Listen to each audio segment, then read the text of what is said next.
প্রিয় আমার বন্ধুরা, আপনারা ধাক্কা দিয়ে সরে যাবেন না। শেষ পর্যন্ত দেখুন, নিশ্চয়ই মজা পাবেন। দেখুন এই একটি প্রতিষ্ঠান। দেখছেন? 你别笑，প্রতিষ্ঠান বলছি কেন? এর সাথে একসময় মানুষের যোগাযোগ ছিল, এখনো আছে। মানুষের যোগাযোগ যার সাথে থাকে তাকেই প্রতিষ্ঠান বলা যায়। যাই হোক, এই প্রতিষ্ঠানের একসময় যৌবন ছিল। অর্থাৎ এর একটা স্ট্রাকচার ছিল, উপরে ছাউনি ছিল। এখন এর যে মালিক, সে ১ম এ এইটা খুলে রাখতো।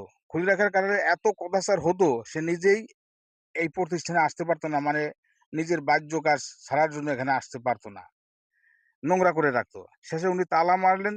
তালা মারার ফলে কি হলো? এ এই বাহ্য গাছ আশপাশ দিয়ে ছেড়ে যেত। এই রাস্তার লোকজন আসতো, এসে ছেড়ে যেত। উনি খুব নোংরা পরিবেশের মধ্যে পড়ে গেলেন। শেষে কি করবেন? উনি তালা খুলে রাখলেন। এখন তালা খুলে রাখার পরেও উনি বাঁচতে পারতেছেন না। হ্যাঁ? এটাকে বিশ্রীভাবে সবাই ব্যবহার করতে শুরু করলো। শেষে উনি কি করবেন? ছাদ খুলে ফেললেন।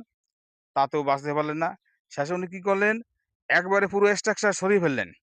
স্ট্রাকচার সরিয়ে ফেলে উনি এখন উনার যে বাহ্য কাজ, উনি করেন রাত্রে বেলা। দিনের বেলা আর করেন না। এখন মানুষের অত্যাচার একটু কমে গেছে। দেখুন কি অবস্থা। এটাকেই বলে বিড়ম্বনা।